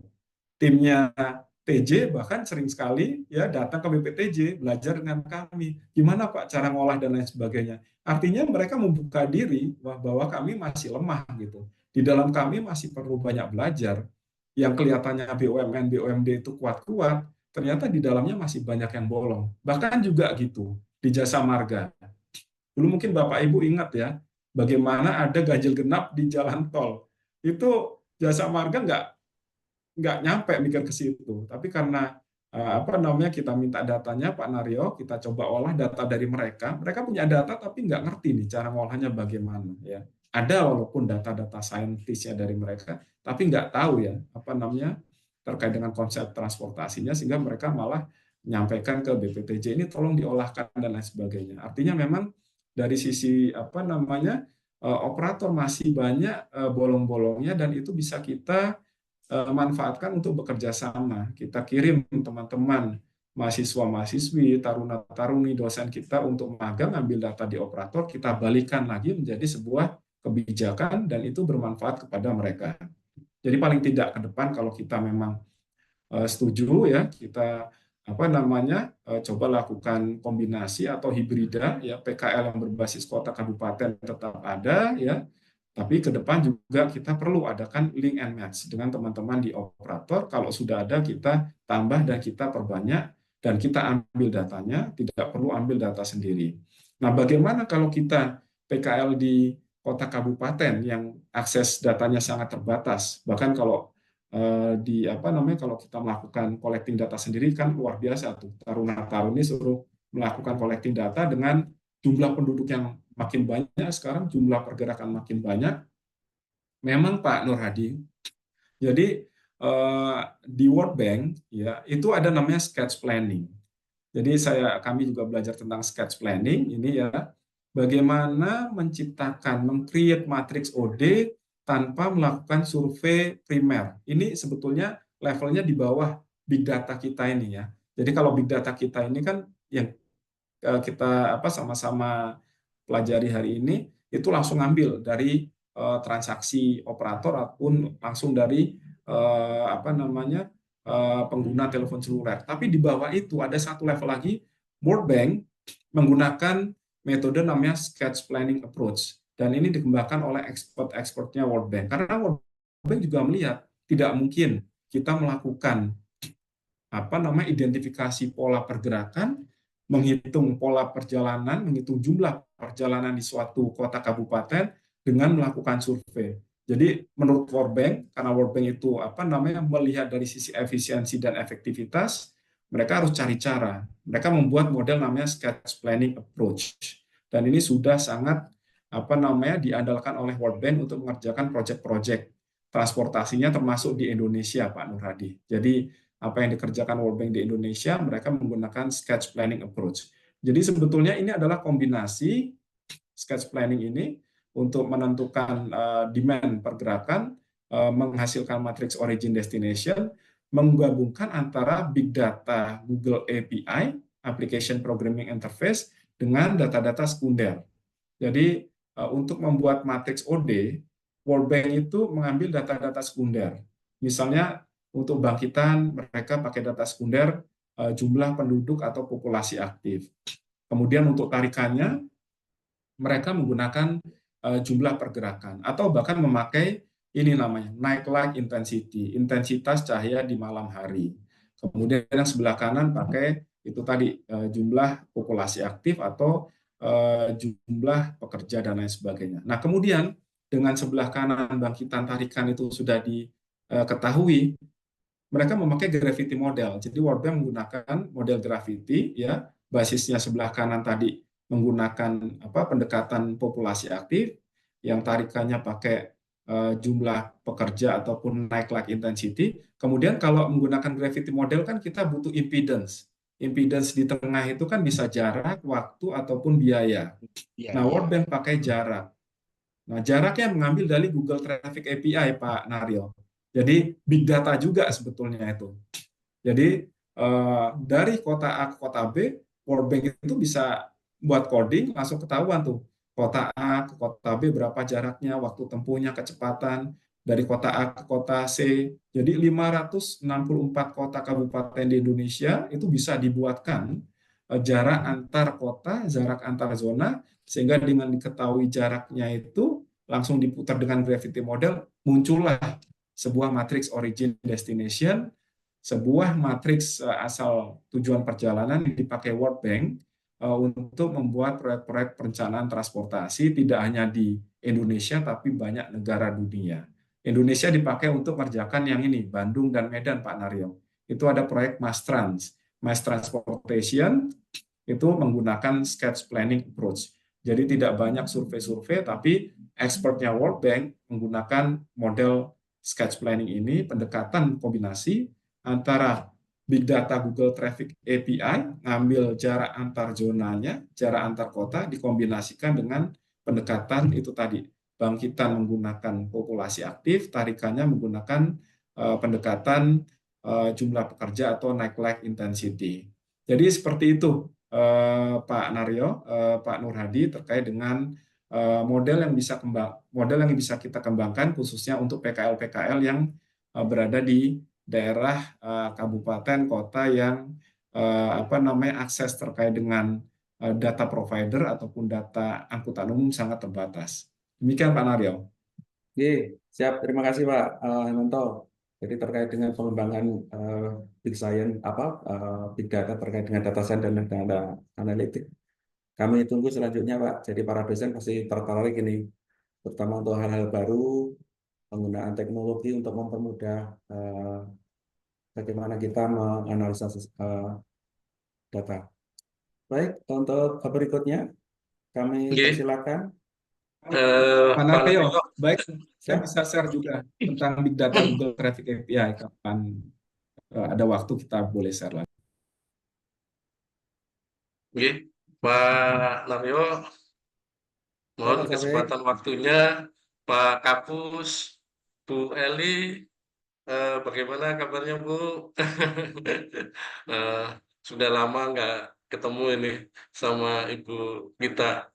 Oke, Pak Kapus, mohon ini penjelasannya mungkin terkait dengan eh, penggunaan big data dikaitkan dengan regulasi yang ada di Indonesia ini, karena kan misalnya kayak KTP-KTP yang ada di bank-bank itu kadang-kadang disalahgunakan dengan menggunakan big data yang ini bisa diambil atau bagaimana. Nah, terkait dengan regulasi ini, pengamanannya dikaitkan dengan regulasi ini bagaimana? Apakah sudah diamankan terkait dengan regulasinya, terkait dengan big data ini, dan juga kaitannya dengan ini Pak, terkait dengan big data ini sangat bagus sekali terkait dengan untuk kompetensi jabatan-jabatan yang ada di masing-masing ini ya, kayak di PT KCIC itu jabatannya itu sekitar ada 200-an di tempat MRT juga jabatan yang ada di ini ada banyak. Lah ini bagaimana kita menggunakan big data ini untuk mengumpulkan agar kompetensi jabatan ini bisa eh, dikumpulkan sehingga nantinya akan bisa dipakai untuk kebutuhan diklat yang ada di ini ya, masing-masing matra baik darat maupun perkeretaapian ini. Mungkin itu saja Pak Kapus, makasih banyak atas kesempatannya Pak Naryo, makasih. Terima kasih Pak Safik. Langsung Pak Naryo ya. Silakan Pak. Iya, jadi menyambung apa yang disampaikan Pak Safa ini hampir sama dengan yang tadi tanyakan Mas Firza. Jadi kalau big data tadi Mas Firza menyampaikan terkait dengan bukan hanya banyaknya row tapi juga bagaimana banyaknya atribut ya. Jadi atribut itu kolom-kolomnya gitu ya semakin banyak. Nah, di sini memang Pak Safa bahwasanya privasi itu sangat penting ya, sangat harus kita jaga dan tidak boleh bocor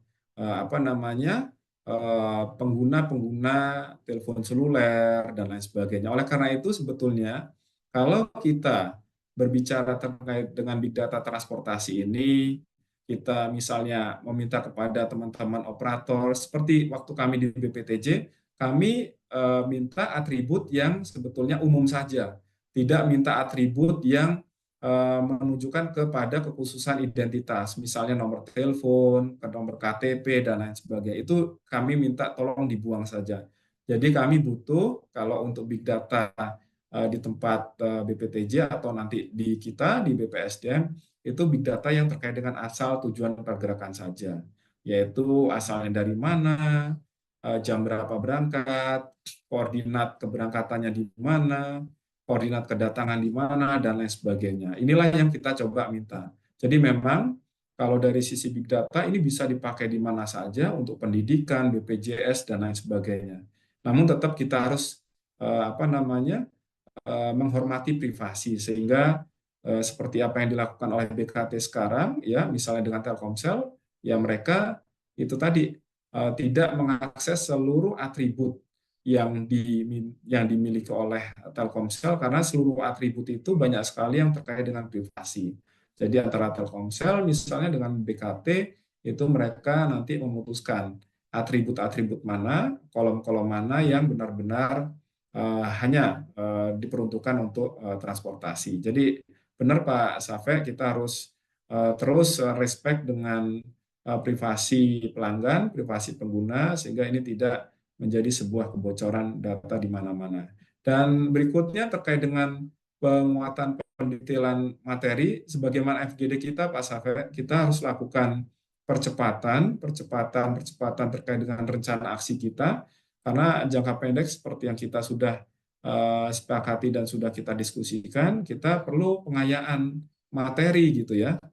Kita perkuat kurikulum yang sudah ada, kita insert dengan materi-materi yang terkait dengan disrupsi, big data, IoT, AI, robotik, dan lain sebagainya. Kita coba insert dengan kurikulum yang sudah ada ini, sehingga materi ajar kita tidak perlu kita bongkar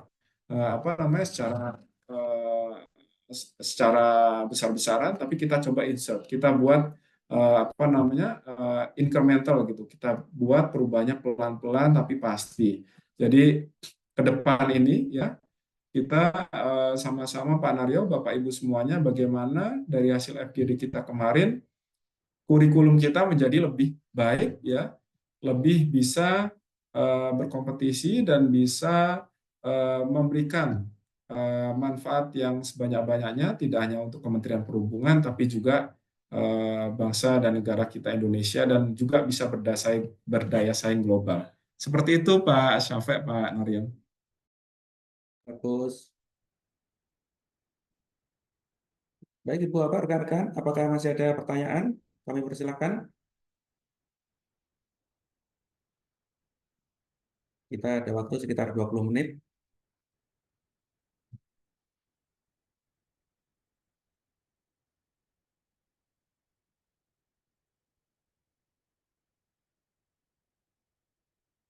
Sepertinya belum ada, Pak Kapus, izin. Apakah ada hal yang perlu disampaikan lagi, Pak?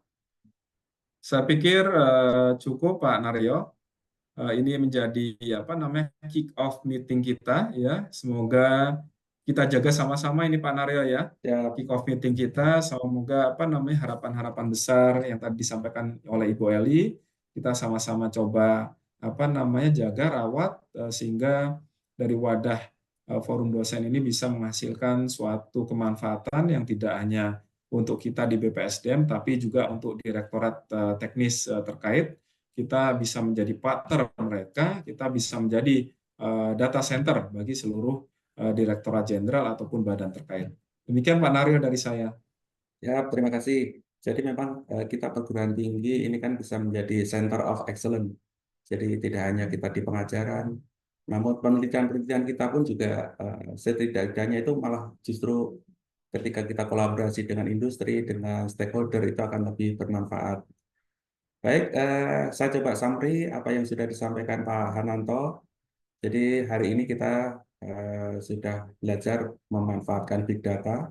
Salah satunya adalah penggunaan LBS, Location Based Service. Jadi LBS ini sebenarnya teknologi yang kalau bisa dibilang sangat tua. Kita nggak usah sampai ke 3G. Waktu 2G pun itu LBS sebenarnya sudah ada. Namun memang sayang kurang bermanfaat atau kurang digunakan di Indonesia. Jadi salah satu penggunaan LBS adalah big data yang disampaikan Pak Hananto tadi.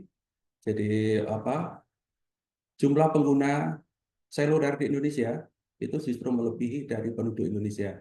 Kalau saya cuplik data pengguna seluler sampai kuartal pertama di 2024 ini ada kurang lebih 317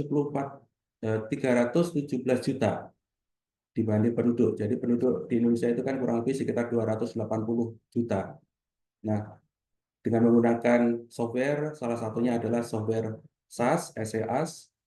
Jadi ada SAS, ada R. Nah, R ini salah satu software yang free sebenarnya. Gitu. Jadi bisa digunakan juga untuk sebagai data analitik. Keuntungannya kita menggunakan big data, yang jelas apa yang kita lakukan terkait dengan penelitian itu bisa lebih cepat, lebih hemat, lebih akurat, dengan tentunya hasil yang lebih tepat guna. Jadi apa yang sudah kita sampaikan, kita sajikan, kapasitas atau layanan infrastruktur itu bisa lebih tepat. Dan juga tidak menutup kemungkinan adalah peluang karir. Jadi peluang karir terkait dengan data science dan data analitik. Jadi tadi disampaikan masih banyak peluang-peluang, masih banyak bidang yang bisa kita masuki, terutama untuk lulusan kita. Jadi lulusan kita yang reguler atau mandiri, yang non-profit, itu setidaknya dapat kita dorong untuk menguasai data science. Mungkin demikian sesi sharing knowledge pada siang hari ini. Untuk ke depan yang disampaikan Pak Kapus tadi, mudah-mudahan dapat kita rawat dan dapat kita lanjutkan. Dan syukur-syukur izin Pak Kapus, kalau sepertinya kalau hanya dosen yang mengikuti sepertinya kurang afdol ini, karena ilmu-ilmu pasti akan luar biasa ke depan. Iya, Jadi setidaknya ya mungkin boleh kita taruna, combine Pak Naryo. siap. Jadi taruna ataupun sivitas akademika seluruh matra darat itu dapat mengikutinya. Baik, demikian untuk sesi sharing knowledge pada siang hari ini. Kami tutup pantun. Jalan-jalan ke Cikini, Cakep. ke Taman Ismail Marzuki. Dengan Cakep. adanya disrupsi teknologi membuat kita hidup jadi happy. Mungkin demikian, saya kurang lebih mohon maaf apabila ada hal-hal yang kurang berkenan atau tidak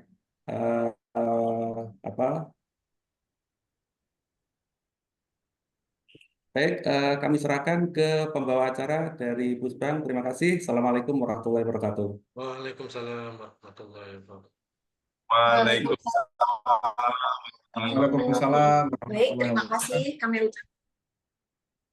terima kasih kami ucapkan kepada Bapak Hananto Prakoso selaku pembicara pada kegiatan knowledge sharing siang hari ini dan yang telah memberikan materi pemaparan membuka wawasan kami semua dan bermanfaat bagi dosen-dosen dan juga kami selaku SDM transportasi. Dan kami ucapkan terima kasih kepada Bapak Sunario yang telah memoderatori kegiatan knowledge sharing siang hari ini.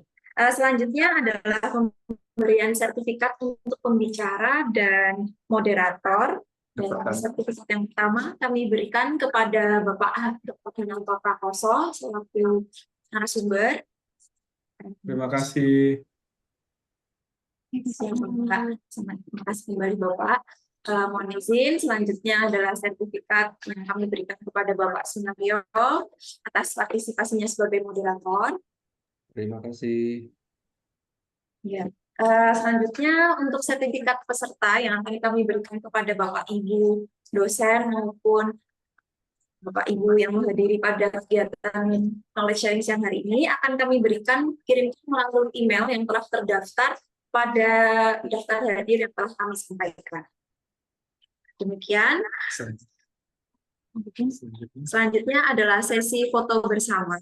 Jadi kami mohon perkenan Bapak dan Ibu sekalian untuk mengaktifkan fitur kamera agar wajah siang hari ini dapat terlihat dan cerah karena kita telah diberikan materi yang sangat bermanfaat. Ya, kami persilahkan para Bapak Ibu yang belum mengaktifkan fitur kamera untuk mengaktifkan. Siap, karena terdapat di sini ada 4 slide, jadi kita melakukan 4 sesi ya Bapak Ibu.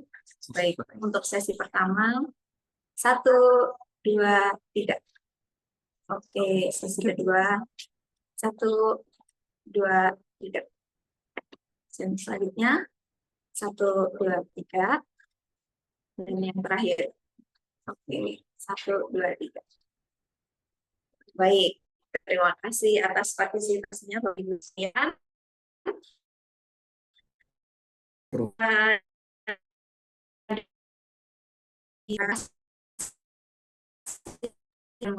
Ada pengumuman, Bu? Ada pengumuman Mbak Tika sedikit?